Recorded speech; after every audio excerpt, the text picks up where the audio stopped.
वंदे मातरम। आप सभी का नेटवर्क 10 के खास कार्यक्रम चर्चाएं खास में स्वागत है। मैं हूं परविंदर गोस्वामी और आज हम बात करेंगे हाथरस की घटना को लेकर। अभी भी जो राजनीति है उसका पीछा नहीं छोड़ रही है। इसमें बहुत सारे रहस्य हैं, इसके कई एंगल हैं। सबसे बड़ा सवाल तो यह है कि हाथरस में वाकई में गैंगरेप हुआ है या फिर इस घटना के साथ साजिशें जुड़ी हैं। बहुत सारी चीजें हैं, वारदात से जुड़े कई एंगल हैं। असली गुनाहगार की तलाश तो है ही, लेकिन परत दर परत कई चीजें खंगाली जा रही है। ऐसे समय जो हर पक्ष के अलग अलग बयान आ रहे हैं, सियासी बयानबाजी भी चोरों पर है। तब एसआईटी ने गांव के 40 लोगों को पूछताछ के लिए नोटिस भेजा है। जो भी हो, इस घटना की पूरी पड़ताल बहुत जरूरी है, क्योंकि ये एक ऐसा विषय है कि जिस विषय को लेकर हर कोई भावनात्मक जुड़ा रहता है। ऐसे में किसी को भी इस तरीके की आज़ादी नहीं है कि वो इस तरीके की घटनाओं पर राजनीति करे। कहीं ना कहीं आप देश के माहौल को खराब करना चाहते हैं। अगर इस तरीके की घटना हुई है तो ऐसे लोगों को जो भी कड़ी से कड़ी सजा हो सकती है वो होनी चाहिए। उनका किसी भी प्रकार से कोई बचाव नहीं होना चाहिए। लेकिन इसमें यह भी देखना चाहिए कि वास्तविकता क्या है। उसको लेकर भी जो राजनीति हो रही थी शुरू से ही, कहीं ना कहीं ये दर्शा रही थी कि राजनीति क्या कह रही है, किस दिशा में जा रही है देश को लेकर। इन्हीं सब बातों पर आज की चर्चा को खास बनाएंगे। उससे पहले पेश है एक खास रिपोर्ट। सर, मुझको एक बार बस बता तो दीजिए कि बॉडी है कि क्या है। मुझे सर राइट नहीं है बोलने का। मैं आपको थर्ड क्या क्लास है? का आपने एक पुलिस क्या- ऑफिसर ये हूँ। जल क्या रहा है आपके सामने? ये थर्ड बता स्केल दीजिए। का पुलिस ऑफिसर हूँ। मुझे बोलने का अधिकार नहीं हिंदुस्तान आप में। लोग खड़े, किसी को तो पता होगा मैं क्या है कोतवाल ये। हो सकता हूँ पर बोल नहीं सकता हूँ मैं। 14 सितंबर की रात हाथरस की एक घटना ने सबको झकझोर कर रख दिया। हाथरस में युवती का गैंगरेप हुआ है या इस घटना के पीछे कोई साजिश है, इसे लेकर हर तरफ खलबली मची है। समाज यही जानना चाहता है कि वास्तव में इस वारदात के पीछे कौन है। हाथरस की इस घटना से कई बातें उभर कर आई हैं। यह सवाल प्रशासन और पुलिस के सामने तो उठा ही है कि युवती का दाह संस्कार आधी रात करने की क्या वजह थी, या समय रहते युवती को आवश्यक चिकित्सा मुहैया क्यों नहीं कराई गई। लेकिन सवाल इससे आगे भी है। आखिर गैंगरेप, बलात्कार की हर घटना पर मूक रहने वाली सियासत हाथरस कूच करने के लिए क्यों निकली।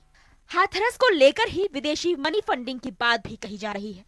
इन सब मामलों की परत दर परत जांच की जा रही है। लेकिन जिस तरह पॉपुलर फ्रंट ऑफ इंडिया के 4 सदस्य संदिग्ध सामग्री के साथ पकड़े गए हैं, उससे शक उभरते हैं। यह बात कही जा रही है कि यूपी में दंगा भड़काने का ब्लूप्रिंट तैयार किया गया है। हाथरस की बेटी को इंसाफ दिलाने के नाम पर क्या कुछ हो रहा था, यह तो आगे जांच में सामने आ सकता है। लेकिन कुछ बातें ऐसी हैं जो आग की लपट की तरह महसूस हो रही है। इसी कड़ी में एक वेबसाइट की फंडिंग की बात भी सामने आई है। इन सब बातों की जांच हो रही है। हाथरस को लेकर जिस तरह की बयानबाजी का दौर चला, वह भी देखने लायक था। जिन प्रदेश के मुख्यमंत्रियों के यहाँ आए दिन बलात्कार की घटनाएं हो रही हैं, वे हाथरस पर चिंता जताते नजर आए। यह भी देखा गया कि जब उत्तर प्रदेश के मुख्यमंत्री स्वयं इस मामले की जांच सीबीआई से कराने की मांग कर चुके हों, तब गैर सरकारी संगठन के जरिए इस मांग को लेकर सुप्रीम कोर्ट का दरवाजा खटखटाने के पीछे मंशा क्या है। कहीं भी दरिंदगी हो, मासूम और परिजनों को न्याय मिलना चाहिए। लेकिन यह भी ध्यान में रहना चाहिए कि दलित हितैषी साबित होने की होड़ न मचे और होड़ में बने रहने के लिए ऐसी प्रतिक्रिया न हो जिससे हालात और बिगड़े। यह दुर्भाग्यपूर्ण है कि हाथरस की घटना को राजनीतिक चश्मे से देखा गया। उधर आरोपियों ने भी पुलिस को पत्र लिखकर अपने को बेगुनाह बताया है। इधर एसआईटी गांव के लोगों से पूछताछ कर रही है। जिस भी तरह हो, इस घटना में इंसाफ मिलना चाहिए। Desk report, network 10। और इसी पर हमारे साथ आज खास मेहमान सभी जुड़ चुके हैं। हमारे साथ सूर्या कुमार शुक्ला जी हैं, पूर्व डीजीपी हैं उत्तर प्रदेश, आपका बहुत बहुत स्वागत है। हमारे साथ चंद्र मोहन जी हैं, प्रवक्ता हैं कांग्रेस के दिल्ली से, आपका भी बहुत बहुत स्वागत है। हमारे साथ भरत सिसोदिया जी हैं, हाई कोर्ट के वरिष्ठ अधिवक्ता हैं, आपका भी बहुत बहुत स्वागत है।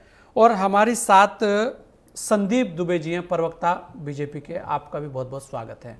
सबसे पहले मैं चंद्र मोहन जी आपके पास आना चाहूँगा, क्योंकि बहुत सारी बातें हैं, बहुत सारी चीज़ें हैं जिसे लेकर हम ये कहेंगे कि कोई भी घटना हो, आखिर किसी भी घटना पर, इस तरीके की घटना पर क्या आवश्यकता है राजनीति की और क्या आवश्यकता है इस तरीके के विवाद खड़े करने की, क्योंकि मुद्दा बड़ा अहम है। अहम बात यह है कि ये ठीक है कि अगर कोई घटना हुई है तो विपक्ष का काम है कि उस घटना को, अगर कार्रवाई नहीं हो रही तो उजागर करना, लेकिन ये कहां तक की बात है कि उस घटना को भी राजनीतिक एंगल और साथ साथ जातिगत एंगल देने की भी कोशिश होती है? जी चंद्रमोहन जी।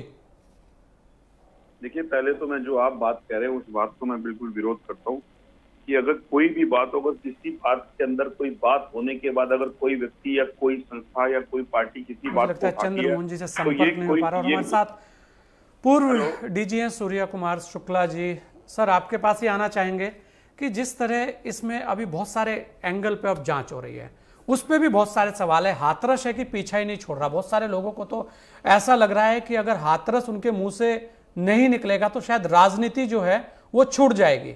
और इसी तरीके के रोज हाथरस को लेकर कुछ ना कुछ नया कोई ना कोई बोले जा रहा है। पूरे देश के हालात सबके सामने है।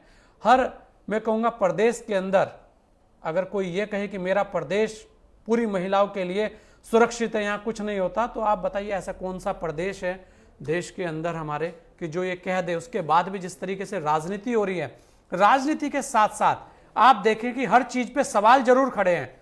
एसआईटी हुई तो क्यों हुई, पुलिस गई तो क्यों गई, कैमरे लगे तो क्यों लगे, गांव वालों ने ये कह दिया तो क्यों कह दिया, आरोपी ने चिट्ठी लिख दी कि हम बेगुनाह हैं, हमारे साथ ऐसा नहीं हुआ, तो वो क्यों कर दिया, वो गलत है, क्यों बाहर आई। हर चीज में क्यों का और एक क्वेश्चन मार्क छोड़ा हुआ है। कैसे देखते हैं आप इन सब चीजों को? जी बिल्कुल भाई साहब, आपकी चिंता और आपका ये जो डिबेट का टॉपिक है बहुत प्रासंगिक है और बहुत उचित है।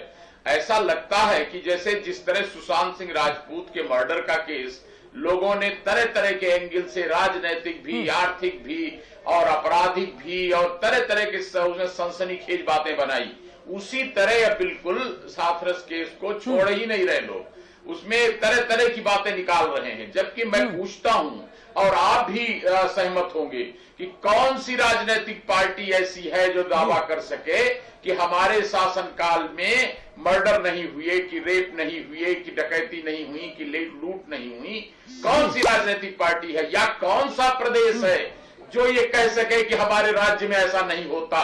इसलिए इसको अपराध है, शुद्ध अपराध की तरह ही डील किया जाना चाहिए।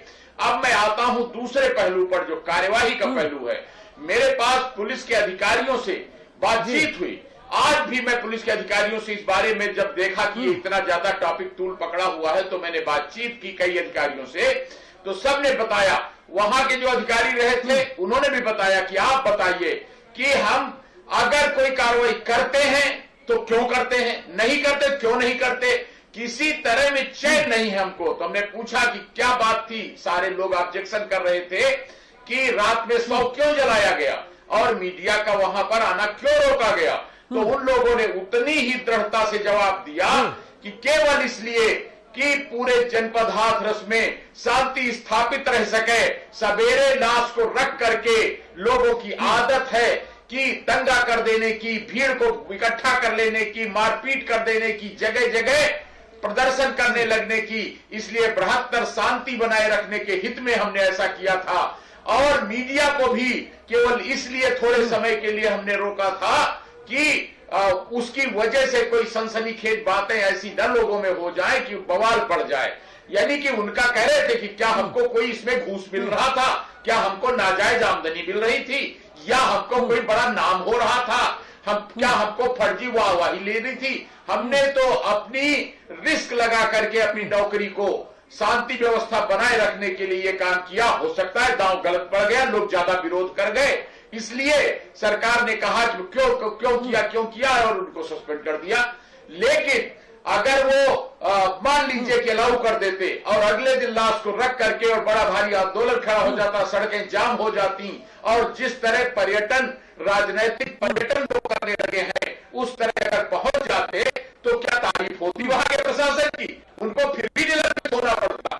इसलिए मैं कहता हूं कि उसमें बिना जाए जी बिल्कुल यही बात है जांच करके कि पुलिस के लिए तो करो या मरो, करेंगे तो भी उनके ऊपर आरोप लगने ही है, और नहीं करेंगे तो आरोप लगेंगे ही लगेंगे।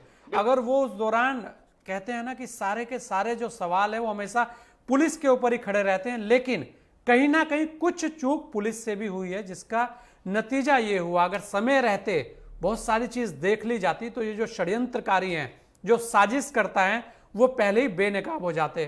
चंद्र मोहन जी, अगर आप तक मेरी आवाज आ रही है तो मैं यही कहना चाहूंगा कि इस तरीके की राजनीति कहां तक सही है कि किसी भी घटना को आप जातिगत एंगल से देखो और फिर उसके ऊपर आए दिन एक नई चीजें करते रहो। आप देखते होंगे क्या ये सही है कि अगर वास्तव में ये घटना ही ना हुई हो तब ऐसे लोग कहां मुंह छुपाएंगे जो इस चीज को आज तक करते आ रहे हैं? क्योंकि ये भी अपने आप में एक अहम बात है।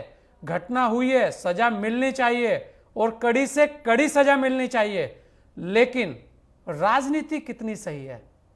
चंद्र मोहन जी, देखिए, हर चीज के दो पहलू होते हैं, हर सिक्के के दो पहलू होते हैं। अगर हम एक पहलू की बात को दबा के सिर्फ एक पहलू की बात करेंगे तो नजरिया बदल जाएगा जी। आज विषय हाथरस की उस बेटी का है जिस बेटी के साथ बलात्कार भी हुआ और उसकी हत्या भी हुई, और उसके बाद इन सब के बाद, हत्या के बाद, उसका जो स्वाभाविक अधिकार था, वो अधिकार था उसका संस्कार, वो भी उससे छीन के उसको संस्कार ना करके उसको जला दिया गया। विषय उस बात का है।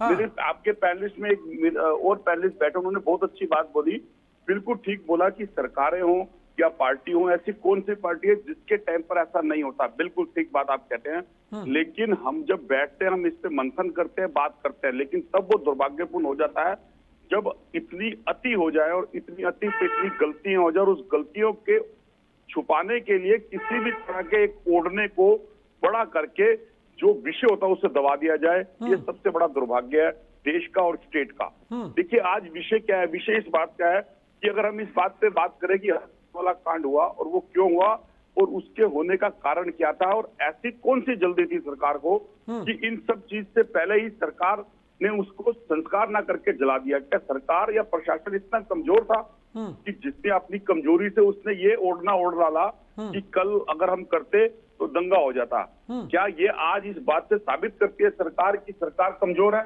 वो इन तरह की चीजों को कंट्रोल नहीं कर सकती? फिर वो किस बात की अपनी छाती ठोकती है? कारण कहीं ना कहीं ऐसा है जिसको छुपाया जा रहा है। हमारी लड़ाई किसी तरह की राजनीति की नहीं है। हमें विपक्ष के पार्टी होते हुए हमारे माननीय नेता राहुल गांधी जी और प्रियंका गांधी जी ने उस विषय को तब लिया और उन्होंने क्या कहा, अगर ये विषय बड़ा ना होता, जब 2 बार हम बॉर्डर पे गए और राहुल जी ये अकेले कहते रहे कि मुझे सिर्फ अकेले उनसे मिलने जाना चाहिए, क्या लोकतंत्र प्रतिक्रिया के अंदर किसी नेता का कहीं पर जाने का अधिकार नहीं है? क्या ऐसा पहले कभी होता नहीं रहा है? लेकिन आज ऐसा क्या है कि अगर किसी विषय के अंदर कोई चीज कांग्रेस करती है तो उसको आप उसके मखोटे के अंदर आप दूसरा मखोटा जोड़ देते हो। 70 साल की उपलब्धियों और 70 साल के कामों को आपने गलत ठहरा के देश की जनता पे एक चश्मा ठहरा के चंद्र मोहन जी, देखिए क्या है कि जब वहां पे गए, वहां पे बसपा भी गई, 11 लोग गए थे उनको बोला गया, परमिशन दी गई, वो मिल के आए हैं, उन्होंने ये बात स्वीकार करी, लेकिन ऐसे क्या कारण रहे कि खाली आपके सामने समस्या आई? तो कहीं ना कहीं कुछ तो चीजें हुई होंगी ना। किस चीज की? मैं समझा नहीं गोस्वामी जी आपकी बात। जी, मैं क्या क्वेश्चन क्या है? जी चंद्र मोहन जी, वहां पे बसपा का प्रतिनिधि मंडल भी गया आपसे पहले, 11 लोग गए थे, उनको मिलने दिया गया, बात हुई उनकी, लेकिन बात वहां है कि जब 2000 लोगों के साथ आप जा रहे हैं, समस्या वहां होती है खड़ी। देखिए, राहुल गांधी जी ने 2000 लोगों के साथ जाना नहीं, राहुल गांधी जी ने ये बोला मुझे आप अकेले जाने दीजिए, मैं अकेला जाना चाहता हूँ वहां पर। और उसके साथ क्या दुर्व्यवहार किया गया वहां पर राहुल जी के साथ? उसके बाद प्रियंका जी के साथ क्या दुर्व्यवहार किया गया? प्रियंका जी के साथ उनके क्या पुलिस प्रशासन या सरकारों का ये होता है कि विपक्ष के नेताओं के कपड़ों को पकड़ के खींचा जाए? इन सब विषयों पे मैं नहीं बात करूंगा। बात फिर भी वहीं आके आती है कि देश की बेटी, मेरी बहन, मेरी बेटी, किसी की भी हो, वो देश की है। मैं दलित या उस पर बात नहीं करता हूं, लेकिन अगर किसी विषय के एंगल की सच्चाई जाननी है तो सरकार को जो 14 से 12 दिन पहले गुजरे थे, उस पीरियड में सरकार का ध्यान क्या इस विषय पे नहीं था? यहाँ लिपापोती नहीं थी? जब मीडिया के थ्रू बात बाहर आई और जब जनमानस को पता चली और जनमानस का क्रोश बड़ा हो गया, फिर ही सरकार क्यों जागी? देखिए, क्वेश्चन कैसे पैदा हो जाते हैं? क्वेश्चन इससे पैदा हो जाते हैं कि सरकार की नाक के नीचे हिंदुत्ववादी सरकार जो हिंदुत्व का एजेंडा लेकर चलती है और हिंदुत्व के नारे लगाती है, वो हिंदुत्व की संस्कृति को बिल्कुल तार-तार करते हुए इतना बड़ा घिनौना काम कर देती है और उसके बाद फिर एक ऐसी मतलब एक ऐसा चंद्र मोहन जी, बिल्कुल एक गलती तो हुई है, उस गलती को हर कोई मान भी रहा है, लेकिन जिस मीडिया की आप बात कर रहे हैं, आज वही मीडिया कह रही है कि राजनीति हो रही है। वही सब लोग हैं, आप देख लीजिए, लगातार हैं। और हमारे साथ संदीप दुबे भी हैं। संदीप दुबे जी, एंगल बहुत सारे हैं इसमें, कुछ गलतियां भी हैं, ऐसा नहीं है कि वहां कुछ गलतियां नहीं हुई, गलतियां हुई हैं, लेकिन उसके बाद भी बहुत सारी चीजें ऐसी रही हैं कि उसमें कहीं ना कहीं आप ही के यहाँ पे, आप ही की पार्टी के अंदर भी कुछ लोग ऐसे रहे हैं जो इस तरीके की चीजों को, ऐसा कहा जाता रहा है कि उन्होंने कहीं ना कहीं इसमें आग में घी डालने का काम किया है। ऐसे आरोप आप ही के विधायकों ने लगाए हैं। और उसके बाद आज जिस तरह से एक होड़ मची है वहां राजनीति को लेकर, एक होड़ तो यह है कि दलित हितैषी कौन कितना बड़ा, दूसरी होड़ यह है अब भी कि किसी भी तरीके से पहले ही यह सिद्ध कर दिया जाए कि घटना हुई है। ये सारी होड़ चल रही है, सारी चीजें आप देख रहे हैं। क्या देखते हैं आप इसमें, और क्या वास्तव में जो लोग अभी भी कह रहे हैं, जो सबके सवाल हैं कि सच्चाई कितनी जल्दी आएगी, क्या केवल सीबीआई ही सच्चाई ला सकती है, उत्तर प्रदेश पुलिस इसकी सच्चाई को सामने नहीं ला सकती? जी संदीप दुबे जी। सामने नहीं ला सकती। जी संदीप दुबे जी। संजय जी, देखिए एक बात बहुत महत्वपूर्ण है इसके पूरे केस में कि 14 सितंबर को घटना होती है, उसके बाद जो पीड़िता बयान देती है, उसके बाद जो चारों आरोपी हैं उनको अरेस्ट कर लिया जाता है और एक एसआईटी की टीम भी गठित कर दी जाती है। एक 29 सितंबर को आपको पता है कि गृह सचिव के नेतृत्व में, भगवान स्वरूप जी के नेतृत्व में एसआईटी टीम का गठन होता है और उससे पहले एक रात पहले ये सारे विवाद होते हैं जिसपे हम चर्चा कर रहे होते हैं, जिसपे हमारे कांग्रेस के मित्र जो हैं आंखें भर भर के रो रहे हैं, परेशान हैं। कल बड़ा अजीब बात है कांग्रेस के साथ, ये घटना चंदपा थाने की है, एफआईआर लॉन्च होती है, पुलिस इन्वेस्टिगेशन करती है। दूसरी जो इसमें सबसे महत्वपूर्ण बात है, इनके एक नेता 20 तारीख को, याद रखिए डेट लिखिए, 14 तारीख को घटना है, 20 तारीख को इनके नेता जो है वहां पहुंचते हैं और पहुंचने के बाद वहां मीटिंग होती है, उनके वीडियो भी वायरल है और उन्होंने खुद एक एस्टिंग में स्वीकार भी किया कि वो 20 तारीख को वहां गए हुए थे। ठीक है, पुलिस को पता चलता है कि इसको लेके, इस विषय को लेके दलित सवर्ण एक लड़ाई झगड़े की पूरी प्रारूप तैयार होती है। आनंद फानन में जो सीआईडी होती है, सीआईडी एक रिपोर्ट देती है, डीएम साहब को लगता है, डीएम साहब ये घटना के बाद आदेशित करते हैं और जो पीड़िता है उसके वो नहीं रहती हम लोग के बीच, यहाँ डेथ हो जाता है दिल्ली के अंदर, उसको ले जाके आनंद फानन में उसका क्रिया कर दिया जाता है। बात यहां खत्म नहीं होती, बात तब शुरू होती है कि उसके बाद इसको राजनीतिक रूप दिया जा रहा है। एसआईटी के गठन पे विश्वास नहीं है कांग्रेस को, सीबीआई पे विश्वास नहीं है। सर्वोच्च न्यायालय में पहली सरकार है देश की जिसने सर्वोच्च न्यायालय में हलफनामा देके कहा कि आप इसकी मॉनिटरिंग करिए। इससे अच्छी बात क्या हो सकती है कि यशस्वी मुख्यमंत्री की यश कृति को धूमिल करने के लिए कांग्रेस जो है ऐसे ऐसे प्रोपगेंडे अपना रही है, इस तरह की जमीन तलाश रही उत्तर प्रदेश के अंदर, वो राजनीति चमका रही। क्या हम गरीब बेटी बहनों की इज्जत से अपनी राजनीति करेंगे? हम क्या इतने गिर के राजनीति करेंगे? क्या हमारा स्तर इतना हो जाएगा? आप आवाज उठाइए, अच्छी बात है, बहुत अच्छी बात है। ये सरकार गूंगी और बहरी नहीं है, ये पूरे उत्तर प्रदेश नहीं पूरे देश की जनता देख रही है। आपके प्रदेशों में पंडितों को जला दिया जा रहा है, आपके प्रदेश में रोज बलात्कार हो रहे हैं, आपके प्रदेश में जो राजस्थान में आपकी सरकार है वहां आप स्वयं से अपना मूल्यांकन नहीं करते। क्या हम लोग चाहते हैं कि आने वाले भविष्य में अगर हमारी बहन बेटियां सुरक्षित रहें तो क्या हमें स्वयं अपना मूल्यांकन करने की आवश्यकता नहीं है? क्या हम स्वयं ये स्वीकार करें नहीं कर सकते कि प्रशासनिक अगर लापरवाही हुई है, विपक्ष कह रहा है, तो प्रशासन के लोगों को सस्पेंड किसने किया? योगी जी की सरकार ने। डीएम किसने हटाया? योगी जी की सरकार ने। एसपी को किसने हटाया? योगी जी के सरकार ने। कठोर कार्रवाई किसने की? योगी जी की सरकार ने। एक सरकार जो बेहतर माहौल दे सकती है अपने लोगों को, वो देने की कोशिश करती है और ताकि लोगों का कानून में विश्वास हो। आपको भी पता है संजय जी, जिस दिन एफआईआर लॉन्च हो जाती है, न्यायालय के प्रति जो आईओ होता है वो जिम्मेदार हो जाता है और न्यायालय मॉनिटरिंग करती है, कानूनी पक्ष भी है इसका। तो ये कानूनी पक्ष को जाने बगैर राजनीति से ऊपर, सर्वोच्च न्यायालय से भी ऊपर हो गई कांग्रेस।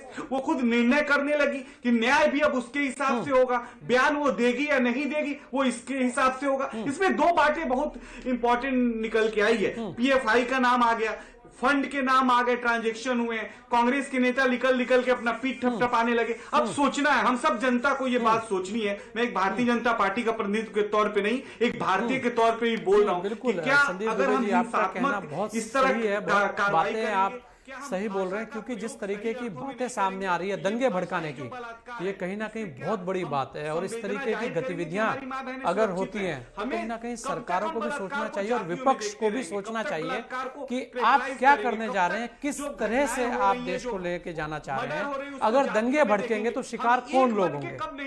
अरे आप लोग तो घर में बैठे रहेंगे, नेता का क्या है, वो तो कोई दिक्कत नहीं है, कुछ भी बोल दें। पब्लिक, आम आदमी जब सड़कों पे निकलेगा तो दिक्कत उसके साथ होगी। तो इन सब चीजों को सोचना चाहिए। हमारे साथ भरत सिसोदिया जी हैं, अधिवक्ता भी हैं। भरत जी, बहुत सारे एंगल इसके अंदर हैं, लेकिन हम 3-4 बिंदुओं पर आपसे जानकारी चाहेंगे। पहली बात कि जब ये बात कही गई, खुद मुख्यमंत्री जी ने बोला कि नार्को टेस्ट होने चाहिए, कोई आपत्ति नहीं है। तो अगर किसी की भी, उन्होंने ऐसा नहीं बोला कि कोई पर्टिकुलर लोगों के होने चाहिए, उन्होंने कहा सबके, जो भी वहां है सब लोगों के लिए, उस पर भी आपत्ति रही। कोर्ट के अंदर उन्होंने बोला मॉनिटरिंग कर लीजिए, उस पर भी आपत्ति है। सीबीआई पर भी आपत्ति है। कानूनी दृष्टि से जिस तरीके से एक बात बोली गई है कि मीडिया ट्रायल, मीडिया की बात, तो हम एक बात और बोलेंगे कि जब कोई भी दोषी, अगर उसे मीडिया ने चलिए कह दिया कि ये घटना हुई है, ये दोषी है, ये सब है, उसके बाद जब वो दोषी ना रहे तब क्या वो सारे लोग जिम्मेदार हैं उनके ऊपर कार्रवाई? क्योंकि एक गरीब आदमी बहुत सारी चीजें कर नहीं पाता, बहुत सारे बड़े बड़े हाउसों से लड़ नहीं पाता, तो वो चुप ही बैठ जाता है, चलो जो हुआ हुआ भाई, अब घर वापसी कर जाए। तो वो सारे एंगल पे भी सोचना चाहिए किसी भी चीज को उठाने से पहले। तो आप इन सब चीजों पे थोड़ा सा इनको, और एक इसमें एक बात और आ रही है, 2-2 FIR की कॉपी सामने आ रही है, ऐसे में कैसे देखते हैं आप इन सब चीजों को? भरत जी, कैसे देखते हैं आप इन सब चीजों को? भरत जी, देखिए, first of all I would say कि विपक्ष की भूमिका बहुत महत्वपूर्ण होती है जी।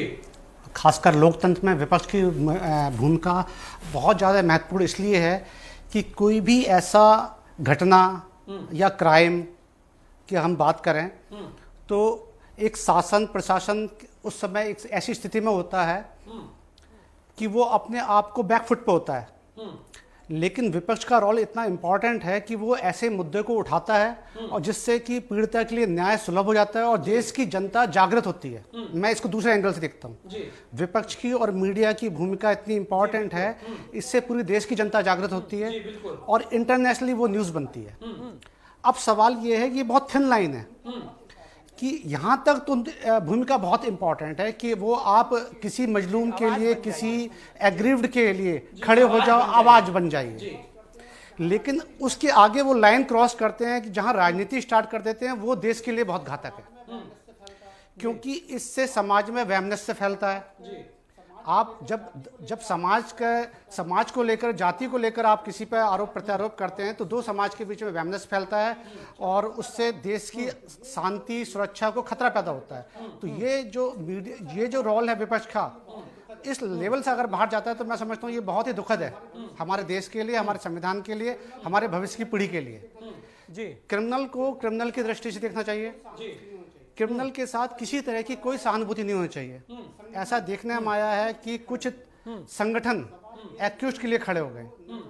सवाल ये नहीं है कि वो निर्दोष हैं या एक्यूज हैं, ये डिसाइड करेगा कोर्ट। मीडिया अपना परसेप्शन क्रिएट कर सकता है, न्यूज दे सकता है, लोगों से मिल सकता है, बात कर सकता है। विपक्ष वाले जाकर दुखियों से, विक्टिम फैमिली से बात कर सकते हैं, उनको भरोसा दे सकते हैं। लेकिन डिसीजन फाइनली इस केस में कौन अपराधी है कौन नहीं, ये फैसला जुरिडिक्शन न्याय कोर्ट का है, न्यायालय का है। न्यायालय खुद को ही साबित करने में। जी, ये जो एटीट्यूड है विपक्ष का या किसी भी संगठन का, मैं तो कह रहा हूँ जो एक्यूज के फेवर में भी आ रहे हैं, बहुत गलत है ये। अगर किसी को लगता है कि कोई निर्दोष है तो वो अपनी बात रख सकता है, लेकिन संगठन बना करके उसके लिए आवाज उठाना, उसके लिए सड़कों पर आना, ये बहुत गलत पैटर्न है। ये हमारे देश के लिए बहुत खतरनाक है और बहुत गलत पैटर्न है। इसलिए सारे पक्ष और विपक्ष को इस चीज पर एक होना चाहिए। सेकंड पॉइंट जो आपने पूछा था नार्को टेस्ट के लिए, नार्को टेस्ट के लिए सुप्रीम कोर्ट की गाइडलाइन है कि व्यक्ति जब कंसेंट देगा, अपनी सहमति देगा, तभी उसका नार्को टेस्ट हो सकता है। तो ऐसी सिचुएशन में तो उनका कंसेंट जरूरी है। रहा सवाल सीबीआई का, कि सीबीआई इसकी जांच करेगी, सारे पहलुओं पे जांच करेगी और उसके बाद इन्वेस्टिगेशन करने के बाद अपनी रिपोर्ट फाइल करेगी, सीबीआई कोर्ट उसका फैसला करेगा। तो अभी हमारे लिए बहुत अर्ली स्टेज है किसी भी के बारे में कमेंट करना कि वो दोषी है या नहीं। जी, तो ये जुरिडिक्शन न्यायालय का है। लेकिन यही लोग बताने में तुले हैं कि कोई तो कह रहा है दोषी है, कोई कह रहा है दोषी नहीं है। सब कुछ बाहरी फैसले हो रहे हैं। जी, जहां तक आम जनता का सवाल है, आम जनता से हम कुछ भी चीज एक्सपेक्ट नहीं कर सकते, क्योंकि वो आम जनता है, वो अपनी भावनाओं में बहकर अपने विचार रखते हैं। हालांकि उन पे भी एक सामाजिक जिम्मेदारी है, लोकतांत्रिक जिम्मेदारी है कि वो अपनी बात को एक न्यायपूर्ण तरीके से रखें, एक रीजनेबल तरीके से रखें। लेकिन फिर भी हम आम जनता के बारे में ज़्यादा कुछ नहीं कह सकते, क्योंकि वो भावना में बह के बात करते हैं। लेकिन वो हर संगठन, चाहे पॉलिटिकल हो, चाहे वो एडमिनिस्ट्रेशन से जुड़ा हुआ व्यक्ति हो, चाहे न्याय से जुड़ा हुआ व्यक्ति हो, जिम्मेदारी मीडिया से जुड़ा हुआ समझनी चाहिए। जी, जिम्मेदारी से अपना बयान देना चाहिए। जी बिल्कुल, जिम्मेदारी समझनी चाहिए। अगर जिम्मेदारी समझते तो इस तरीके के प्रकरण में इतना बड़ा, हम कहेंगे कि बहुत सारे एंगल ना निकल के आते और इतनी सारी चीजें अब तो इसके अंदर आ गई कि सबसे अहम बात जो दंगे से बड़ी क्या चीज हो गई, और यही अपने आप में इसमें एक खास तरीके का एंगल है जो इसके अंदर जुड़ा है और जो सारी शक की सुइयां लेकर जाता है। जाइएगा नहीं, लेते हैं एक छोटा सा ब्रेक, जल्द लौटेंगे आपके बीच।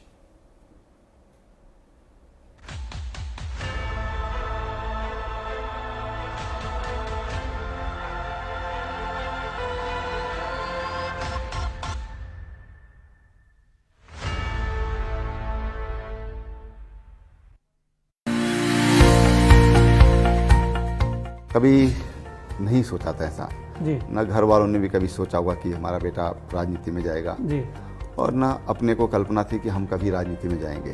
न जी भर के देखा न कुछ बात की। हर कलाकार को अपनी जिम्मेदारियां समझनी चाहिए। क्या अध्यात्म है, क्या सेवा है, और अध्यात्म कहने से नहीं होता, उसके पीछे एक सेवा बड़ा अंग है, बड़ा शक्तिशाली अंग है। मैं जनता के आशीर्वाद से 2007 में पहली बार मैं विधायक बना और पहली बार ही मुझे टिकट मिला था। जो भी करें वो वतन के लिए करें, जो खोया उसका गम नहीं, लेकिन जो बचा वो किसी से कम नहीं। उत्तराखंड में ऐसी एक भी चीज मुझे ऐसी नहीं लगी कि ये यहाँ पर नहीं है जो वहाँ पर है।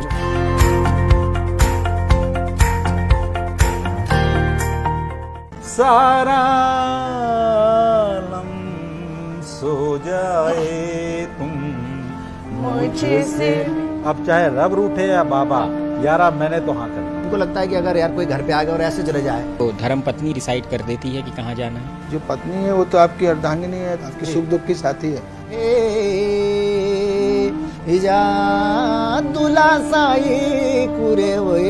जो अपना सोचते हैं वो कर ही रहना है। और मेरा सौभाग्य है कि मेरे को ऐसी पत्नी। सब्जी लेने तो मैं भी जाता हूँ, कहाँ जाता हूँ। हम लोग दोनों जाते हैं। और खास तौर से जो पति पत्नी होंगे तो वे के संदर्भ में ये बहुत सुंदर पहल छा। पूरे वे राजा रे मालू साई। कहाँ लगा फिल्मों का सेट, कौन किसे कर रहा है डेट, तीखी मिर्ची पर आपको मिलेगा सारा अपडेट। कुछ गॉसिप्स, कुछ चटकारे, किसके चमके सितारे, किसको दिन में दिखे तारे, किसकी फिल्म को मिली कितनी रेटिंग, किसकी हुई किसके साथ सेटिंग, किसका हुआ ब्रेकअप, किसका हुआ पैचअप, किसने मचाया धमाल।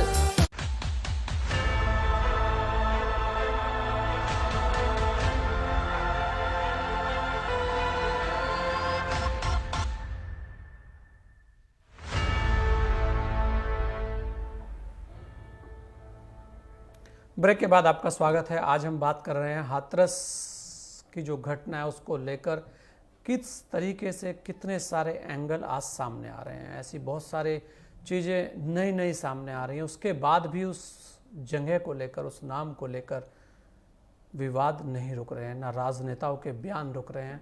और एक ही चीज़ आज सबको दिख रही है, उसी पर हमारे साथ खास मेहमान जुड़े हुए हैं। सूर्य कुमार जी, जिस तरह से एक इसमें एंगल जुड़ा है कि दंगे भड़काने की साजिश, सुनियोजित साजिश की बात सामने आ रही है। ये सुनियोजित जो साजिश है, दंगे भड़काने के जो ग्रुप्स होते हैं, कैसे कैसे ये अपना काम करते हैं, कहां कहां से ये लोग जुड़ते हैं और पुलिस इनको किस तरीके से ट्रेस कर कर जब इनको सामने लाती है तो क्या क्या कार्रवाई उन लोगों के लिए भी हो सकती है जो लोग ऐसे लोगों को कहीं ना कहीं एक सपोर्ट देते हैं, क्योंकि ऐसे भी बहुत सारे लोग हैं जो इस तरीके की गतिविधियों में शामिल रहे हैं। अन्यथा अगर आप देखें, लगातार हम एक चीज कह रहे थे कि इस घटना को लेकर ही सारे सवाल क्यों, आखिर क्या पूरे देश में एक ही घटना है सबके लिए? घटना बलरामपुर की भी हुई थी, घटना राजस्थान में भी हुई थी, और भी बहुत सारी आए दिन आ रही हैं घटनाएं, लेकिन आखिर एक ही घटना को लेकर ही सबका एंगल वहीं जाकर रुकता है। तो क्या हुआ? इसका मतलब है कहीं ना कहीं तो दाल में कुछ काला है, जो सुनियोजित साजिश है, इसलिए ऐसे सवाल खड़े होते हैं। जी सूर्य कुमार शुक्ला जी। जी भाई साहब, सबसे मूल बात जिस पर लोग नहीं जा रहे हैं, केवल घटना पर और घटना के एंगल पर चर्चा कर रहे हैं, लेकिन उस पर तो चर्चा हुई, काफी हुई, और अनलॉफुल एक्टिविटीज प्रिवेंशन एक्ट के अंतर्गत और धारा 124 इंडियन पेनल कोड के देशद्रोह की धारा के अंतर्गत, और साथ में जो अन्य आईटी एक्ट जो रिलेटेड कंप्यूटर रिलेटेड क्राइम का होता है, इन सब के अंतर्गत मुकदमा लिखा गया ऐसे लोगों पर जो दंगा भड़काने के लिए कोशिश कर रहे थे। और ये भी मामला सामने आया कि विदेशों तक से पैसा इसके लिए पूल हो रहा था और रातों रात वेबसाइट बनाई जाने लगी। और ये लोकतंत्र में भाई साहब, जब चुनाव होते हैं तो कोई पार्टी जीतती है, कोई हारती है, फिर जनता अगले 5 साल बाद फिर विचार करती है, बदल भी देती है, नहीं भी बदलती है। तो ऐसे में सभी राजनीतिक पार्टियों का, पब्लिक के ग्रुप्स का, सामाजिक ग्रुप्स का ये कर्तव्य है कि भाई बहुमत से जो पार्टी को जनता ने बहुमत दे दिया, सरकार में बैठा दिया, उसका सब लोग सम्मान करो, उसको काम करने का मौका दो।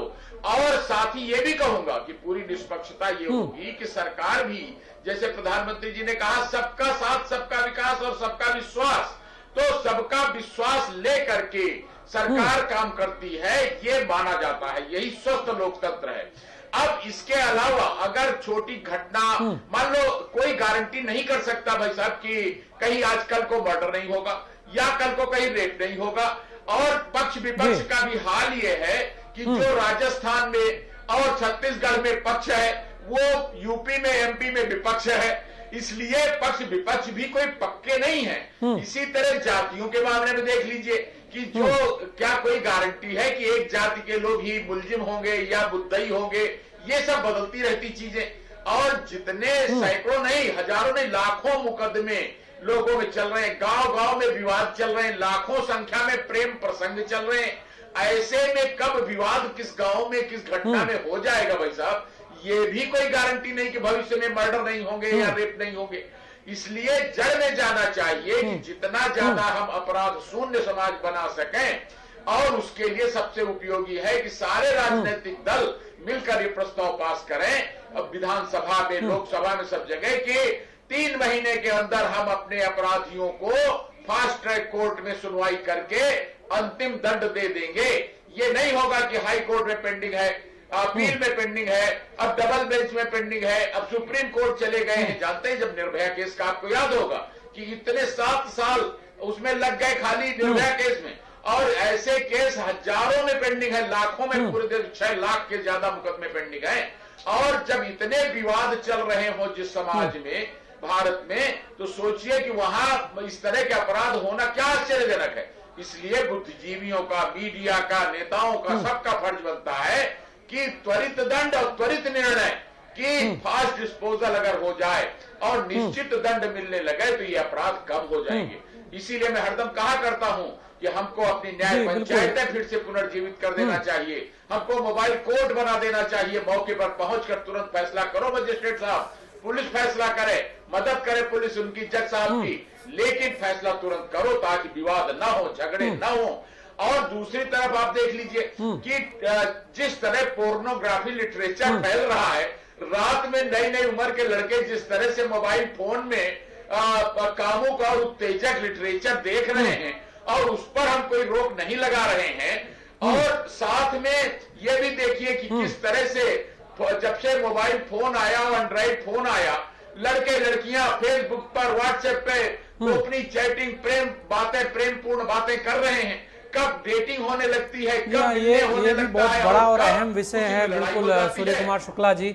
और लगातार हम भी कह रहे हैं कि जो इंटरनेट है, जो इंटरनेट के द्वारा सामग्री परोसी जा रही है, उस पर भी सेंसर होना चाहिए और इस पर भी हम लगातार बात करते आ रहे हैं। सूर्य कुमार जी, एक और सवाल आपसे, क्योंकि आप खुद पुलिस के मुखिया रहे हैं, कि जिस तरह से कहा जा रहा है, एक बात और सामने आई है कि जो आरोपी है उन्होंने एक चिट्ठी लिखी और जांच की मांग की कि हम भी निर्दोष हैं और जांच होनी चाहिए, उसे लेकर भी हल्ला है। क्या आरोपी जेल में जाने के बाद अपने लिए कोई जांच की मांग नहीं कर सकता? पुलिस उसे किस तरीके से देखती है और क्या कहना चाहेंगे उसमें आप, क्योंकि उससे लेकर भी बहुत ज्यादा हो हल्ला मचा रहा है। जी सूर्य कुमार जी।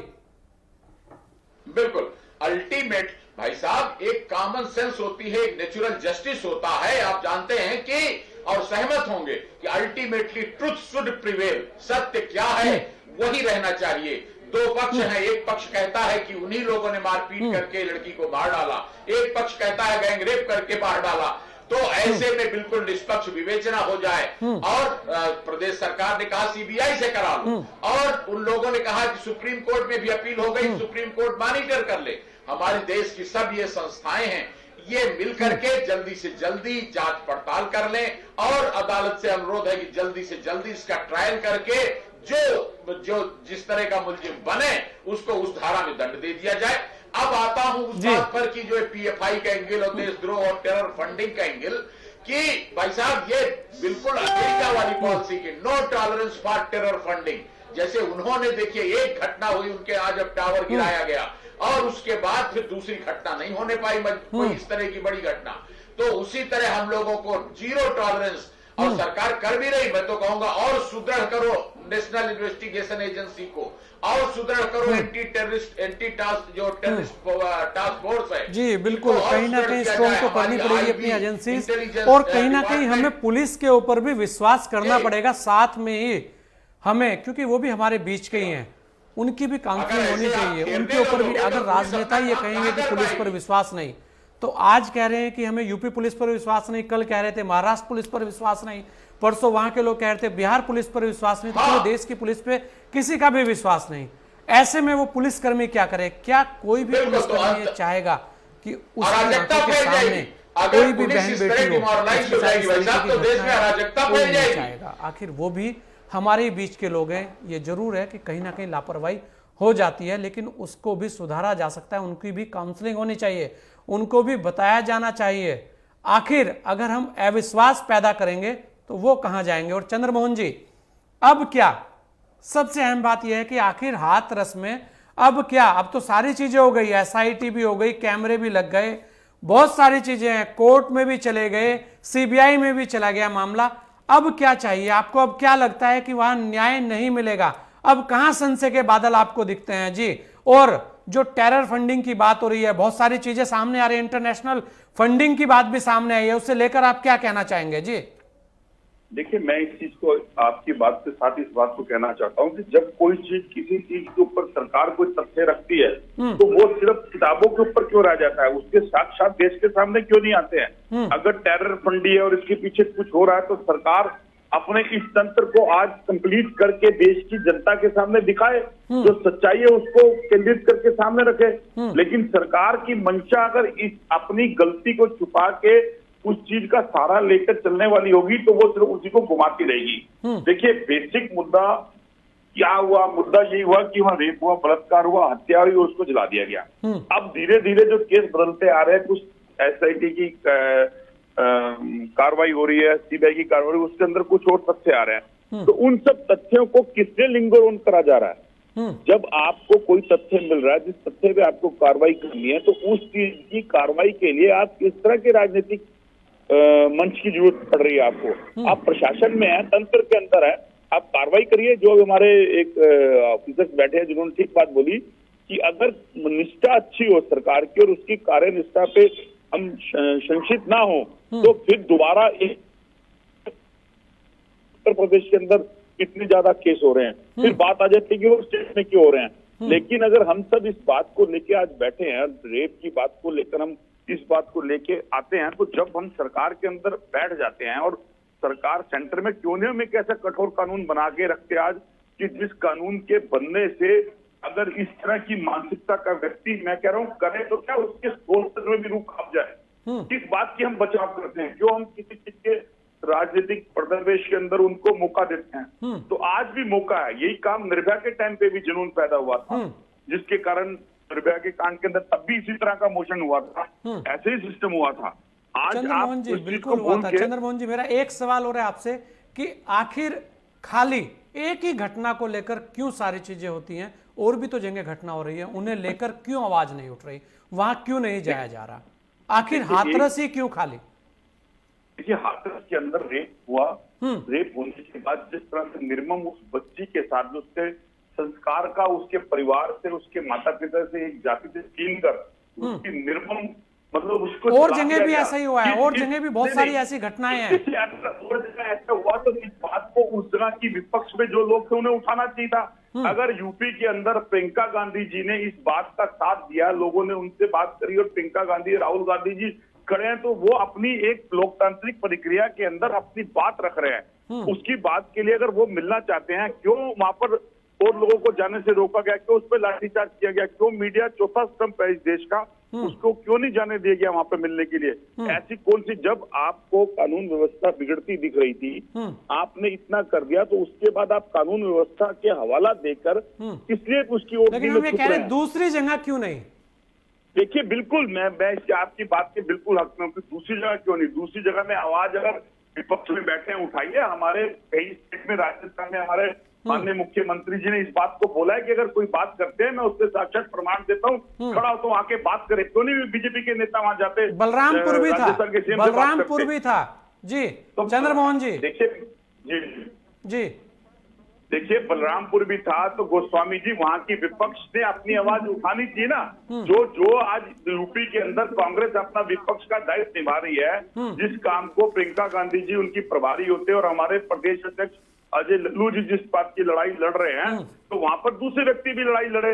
लोकतंत्र की स्वाभाविक प्रक्रिया इसी बात की है कि इस देश के अंदर स्टेट वाइज बटा हुआ है, हर स्टेट के अंदर कोई ना कोई नेता, कोई सरकार में है, कोई विपक्ष में है, तो हम सबको इस दायित्व को निभाना चाहिए। हाँ, अब सेंटर में सरकार भाजपा की है, तो इसके ऊपर मैं हाथ जोड़ के और एक नर्म निवेदन करता हूं कि सरकार को थाली और थाली की तरह ट्रिपल कानून की जरूरत के ऊपर जो वोटों की राजनीति करनी थी, उससे हटकर इसके ऊपर एक ऐसा कठोर कानून बहुत बनाए। सारी चीजें हैं। और चंद्रमोहन जी, बहुत सारे सवाल आप लोगों के लिए भी खड़े हुए हैं। संदीप दुबे जी, अगर हम बात करें, बहुत सारी बातें हो रही हैं, राजनीति करने के लिए हर किसी को एक मंच चाहिए होता है, मुद्दा चाहिए होता है। अफसोस वहां होता है कि वो मंच और मुद्दे, उनका जो चुनाव होता है वो गलत होता है।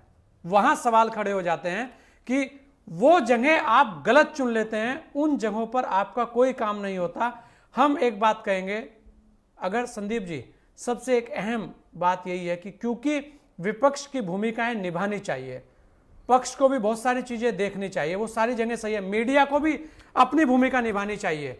हम ये कह रहे हैं कि अगर कोई घटना होती है तो अब उसके लिए ये मांग क्यों नहीं, सभी सांसद एक होकर, पक्ष विपक्ष के सब, क्यों नहीं कह रहे कि कोई ऐसा कानून बने, फास्ट ट्रैक कोर्ट बने, जिस तरीके से हमें भरत सिसोदिया जी ने भी कहा कि अब आगे आके ये क्यों नहीं कह रहे सब लोग बाग कि अब तो कम से कम इस तरीके की घटनाएं रुकनी चाहिए, उसके लिए एक डर पैदा होना चाहिए, उसके लिए सदन है ना कार्रवाई के लिए। आप क्यों नहीं कह रहे, क्यों वहां पे धरना नहीं दे रहे? सभी लोग बैठ जाइए वहां पे जाकर कि आगे कोई नया कानून, नई चीज ऐसी बने, फास्ट ट्रैक कोर्ट गठित हो जाए, पुलिस फ्री होल्ड रहे, उस चीज में एक विश्वास पैदा हो। आखिर घटना के ऊपर जा जाकर राजनीति करना कहां तक ठीक है? जी संदीप दुबे जी। संजय जी, हमारे यहाँ नियम बहुत कठोर हैं, कानून में कोई कमी नहीं है, इम्प्लीमेंटेशन भी हो रहे हैं, लेकिन दिक्कत जहां आ रही है वो ये आ रही है कि जो हमारी न्यायिक प्रक्रिया है उसमें अब फास्ट ट्रैक कोर्ट भी बन गया है, लेकिन समयबद्ध टाइम बाउंड एजेंडे के अंतर्गत न्याय मिलने की व्यवस्था में सरकारें लगी हुई है कि समयबद्ध तरीके से न्याय हो। लेकिन आज देश में फास्ट ट्रैक कोर्ट की भी स्थापना हो रही है, तो परिवर्तन धीरे धीरे होगा, इस विषय में सरकार बढ़ रही है। दूसरी बात, हमारे कांग्रेस के मित्र ने जो भी बातें कही, उनको पता ही नहीं है कि पीड़िता के बारे में कैसी गलत जानकारी फैलाई गई। उनको पता ही नहीं है कि पीड़िता घर में उनके नेताओं ने कैसे घंटों डेरा डाला। उनको पता ही नहीं है कि मीडिया कवरेज की छूट मिलते ही सनसनी फैलाने की कैसे उनके नेताओं द्वारा कोशिश की गई। उनको पता ही नहीं कि प्रशासन के साथ नेताओं ने जमकर हाथापाई की। उनको पता ही नहीं सैकड़ों कार्यकर्ताओं के साथ वो रैली करने वहां पहुंच गए। उन्हें पता, एक मिनट चंद्रमोहन जी, जब मैं बोल लूं तो बोलिए, बीच में मत बोलिए, प्लीज प्लीज प्लीज। उनको प्लीज प्लीज प्लीज, आप बोलते रहे, मैं चुपचाप सुनता रहा। अब मेरी बात सुन लीजिए। आपको भी समय दिया गया चंद्रमोहन जी। जी बिल्कुल चंद्रमोहन जी, आपको भी समय दिया। संदीप दुबे जी बोलिए। पूरे देश पूरे देश को पता है सोशल मीडिया के जरिए कैसे गलत जानकारी दी गई। आधे अधूरे सच के साथ कैसे माननीय यशस्वी मुख्यमंत्री यूपी योगी आदित्यनाथ जी को बदनाम करने की कोशिश की गई। झूठ को सच बनाने के लिए कैसे वहां पे काम हुआ। और अभी भी इस चैनल में बैठ के भी कांग्रेस के हमारे नेता बलात्कार बलात्कार बलात्कार जैसे शब्दों का इस्तेमाल कर रहे हैं, जबकि जांच आ रही है, जांच के बाद सब क्लियर हो जाएगा। दूसरी जो सबसे महत्वपूर्ण बात है, सूर्य प्रकाश शुक्ला जी ने कही और हमारे अधिवक्ता जी ने भी कही, हम सबको पता होना चाहिए कि सरकार, कार्यपालिका और न्यायपालिका और व्यवस्था पालिका, तीन जो विभिन्न अंग हैं, सबकी अलग अलग जिम्मेदारी है। सरकार का काम है, अगर पुलिस प्रशासन सही काम नहीं कर रहा है तो उसके ऊपर दंडात्मक कार्रवाई, उसका ट्रांसफर पोस्टिंग, उसको हटा के दूसरे को रखना। सरकार ने ऐसा कर दिया, अपनी पूरी जिम्मेदारी निभाई। दूसरी बात, अब न्यायालय का काम है कि सही तरीके से उसका अवलोकन करे और जो भी साक्ष्य पुलिस सही तरीके से, जो लोग दोषी उनके खिलाफ न्यायालय में प्रस्तुत करे और न्यायालय सजा दे।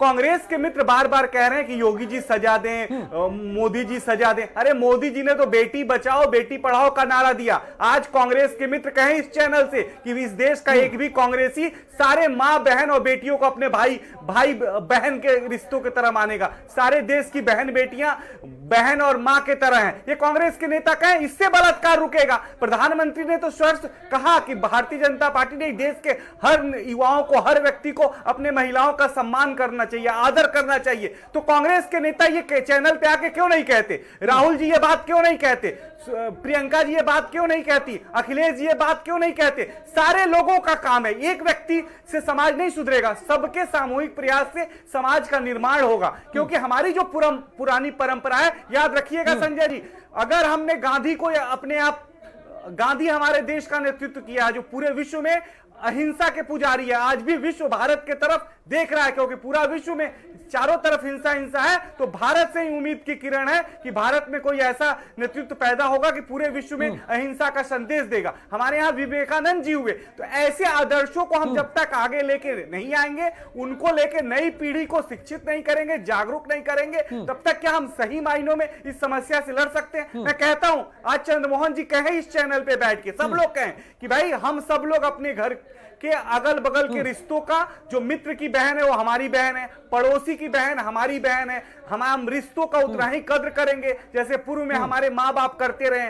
हम अपनी नैतिक शिक्षा जब तक मजबूत नहीं करेंगे, हम अपनी नैतिकता के लिए स्वयं का मूल्यांकन नहीं करेंगे और स्वयं सबके साथ बेहतर रिश्तों में व्यवहार नहीं करेंगे, तब तक रिश्ता तोड़ने वाली जो राजनीति है, एक दूसरे से लड़ाने वाली राजनीति है, सब लोग हाथ रख के दिल पे रख के, क्या इससे इस देश का भला होगा? और क्या हम आने वाले समय में अपनी माँ बहन बेटियों की इज्जत बचा पाएंगे? अपनी जो संस्कृति है संदीप जी, कहीं ना कहीं हमारी जो अपनी संस्कृति है, जो हमारे संस्कार हैं, उनको भी हमें देखना होगा, उनके ऊपर भी काम करना होगा। जो छोड़ते जा रहे हैं ना पीछे पीछे, ये सब घटनाएं उन्हीं की देन है। जो आज हमने अपनी संस्कृति को छोड़कर जो आगे बढ़ने का काम हम कर रहे हैं, उस पर भी सवाल होने चाहिए। वो भी बहुत जरूरी है कि कहां किस दिशा में लेके जा रहे हैं हम अपनी संस्कृति को, कहां छोड़ के जा रहे हैं अपने संस्कारों को। अगर वो सब हम रखें अपने पास तो कहीं ना कहीं तब भी बहुत सारी घटनाएं अपने आप रुक जाएंगी। और भरत सिसोदिया जी, अब इसका कानूनन जो एक एंगल है, जिसे सभी लोग कह रहे हैं, इसमें घटनाएं बहुत सारी हैं, बहुत सारे इसमें एंगल जुड़े हैं, लेकिन कानून अब इसमें आप कैसे देखते हैं, क्या क्या चीजें अब होनी चाहिए? और अब तो कम से कम राजनेताओं को हाथरस का जो हम कहेंगे पीछा छोड़ देना चाहिए। जी देखिए, इसमें छोड़ देना चाहिए। जी देखिए, इसमें एक बहुत रूट कॉज है जिसपे आज तक किसी पॉलिटिकल पार्टी ने कभी बात नहीं करी। हमारे डीजी साहब, पूर्व डीजी साहब बैठे हुए, वो अच्छी तरह से जानते हैं इस चीज को। सारी प्रॉब्लम्स का सॉल्यूशन है पुलिस रिफॉर्म्स में, जुडिशियल रिफॉर्म में। लेकिन 70 साल से एक देश की जनता के साथ ये पॉलिटिकल कंस्पायरेसी की गई कि पुलिस रिफॉर्म, जुडिशियल रिफॉर्म को नहीं किया गया।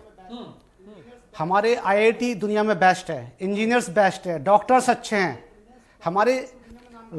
हमारे इंडियंस प्रोफेशनल पूरी दुनिया में नाम कमा रहे हैं, लेकिन हमारी कचहरी पिछले 200 साल पुराने सिस्टम से चल रही है। वहां पर न्याय प्रक्रिया बहुत स्लो है।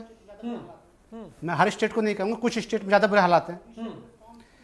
जरूरत है जुडिशियल रिफॉर्म्स की, पुलिस रिफॉर्म्स की। कोई पॉलिटिकल पार्टी इसलिए नहीं करती क्योंकि वो किसी स्टेट में पक्ष में है तो दूसरे स्टेट में विपक्ष में है। उन्हें पता है पुलिस रिफॉर्म करेंगे तो उनका काम खराब हो जाएगा, क्योंकि कहीं ना कहीं क्रिमिनल को पैट्रोनेज करने का से एक पूरा सिंडिकेट नेक्सस है। मैं इस पर ज़्यादा नहीं कहूँगा, लेकिन ये हकीकत है। ये पुलिस रिफॉर्म्स अगर होते तो आज ये स्थिति ना होती कि उनको सस्पेंड करा, उनको बीच में से हटाना पड़ा। पुलिस को स्केप गोट बनाने की हमारे देश में राजनीति पिछले 70 साल से चल रही है। सब कुछ हो जाए, लास्ट में पुलिस को सस्पेंड कर दो, डीएम को सस्पेंड कर दो। अरे वो किसके लिए काम कर रहे हैं? वो आपके लिए काम कर रहे हैं। पुलिस अपने पॉलिटिकल मास्टर्स के इशारों पर काम कर रहे हैं। नहीं करेंगे तो आप उनको सस्पेंड कर देंगे, आप उनको लूप लाइन में डाल देंगे, बड़ा इजी है। वो एक ऐसे विशेष सर्कल में फंसे हुए हैं, उनको पॉलिटिकल मास्टर्स की भी सुननी पड़ती है और जनता के लिए भी जवाबदेही भी है। तो सारी, जहां तक देखिए कानून का सवाल है, हमारे कानून बहुत अच्छे हैं। डेथ पेनल्टी है, पोस्ट निर्भया के बाद अमेंडमेंट हुआ है, डेथ पेनल्टी है, इसीलिए निर्भया के कन्विक्ट्स को सबको डेथ पेनल्टी मिली है। अब जरूरत है कि न्यायिक प्रक्रिया को फास्ट करने की, साइंटिफिक एविडेंस उसके अंदर लाने की, एक प्रक्रिया में आमूल चामूल, मतलब एक स्ट्रक्चरल रिफॉर्म्स की। और पुलिस रिफॉर्म बहुत जरूरी है, क्योंकि पुलिस एक ऐसा, पुलिस ही इन्वेस्टिगेशन करती है। पुलिस रिफॉर्म हो गए तो इन्वेस्टिगेशन अच्छा ही होगा, इन्वेस्टिगेशन सही होगा तो न्याय मिलेगा, क्योंकि पुलिस के इन्वेस्टिगेशन पर ही जुडिशियल ऑफिसर डिपेंडेंट है टू सर्टेन एक्सटेंट। तो सारी प्रॉब्लम्स आज की डेट में सभी समाजविदों को और समाज के जिम्मेदार नागरिकों को और पॉलिटिकल पार्टीज को सबको समझना चाहिए कि भाई पुलिस रिफॉर्म, जुडिशियल रिफॉर्म देश की सबसे ज़्यादा बड़ी जरूरत है अगर आपको किसी को न्याय दिलाना। विचार होने चाहिए, क्योंकि समय कम है। और सूर्य कुमार शुक्ला जी, चंद्रमोहन जी, संदीप दुबे जी, भरत सिसोदिया जी, आप सभी लोगों का बहुत बहुत धन्यवाद। सूर्य कुमार जी, आपसे दोबारा फिर किसी दिन जानेंगे। बहुत सारी बातें हैं, बहुत सारी चीज़ें हैं, लेकिन आज समय कम है। हाथरस या कहीं भी बलात्कार की किसी भी घटना पर अपराधियों को सख्त से सख्त सजा मिलनी चाहिए, लेकिन किसी भी एक घटना पर इस तरह से राजनीति भी नहीं होनी चाहिए। वजह बहुत सारी है, वारदात के कई कोण होते हैं, बहुत सारी चीज़ें होती हैं, जांचें होती हैं। हमें खुद से ही किसी भी तरीके की अफवाह फैलाने से बचना चाहिए, अफवाह को रोकना चाहिए। और अगर किसी भी चीज़ में इस तरीके के गैंग, जो दंगा गैंग है, जो इसमें भी सामने आ रहे हैं, उनको भी देखना चाहिए। और ये सब चीज़ें जब रुकेंगी जब आप स्वयं अपनी जिम्मेदारी को समझेंगे। कोई भी घटना हो, कोई नहीं चाहता कि उसके यहाँ पे इस तरीके की घटनाएं हो। कहीं ना कहीं हमें मानसिक जो कुछ बीमारियां हैं उनको भी दूर करना होगा, ऐसे लोगों की जो इस तरीके की विकृतियां अपने दिमाग में रखते हैं और फिर घटनाएं कर देते हैं। बहुत ज़रूरी है कि हम अपनी संस्कृति को, अपनी सभ्यता को, अपने संस्कारों को समझें। और बहुत सारे लोगों को ऐसी घटनाओं पर अपनी रोटियां सेकने से बचना चाहिए, क्योंकि समाज सबके लिए बराबर है। और खासकर जातिगत जो एंगल है उसको तो बिल्कुल भी इस तरीके से राजनीति का शिकार नहीं बनाना चाहिए। आज इतना ही, फिर मिलेंगे किसी नए विषय के साथ। तब तक के लिए दीजिए मुझे इजाज़त। जय हिंद।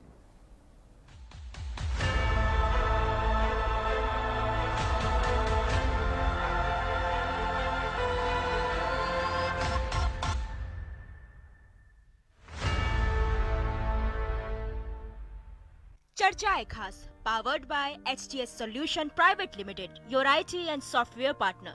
Co-powered by H2O.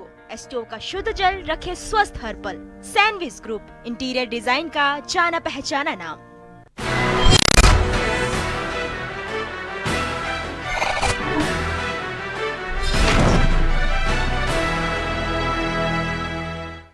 लगा फिल्मों का सेट, कौन किसे कर रहा है डेट। तीखी मिर्ची पर आपको मिलेगा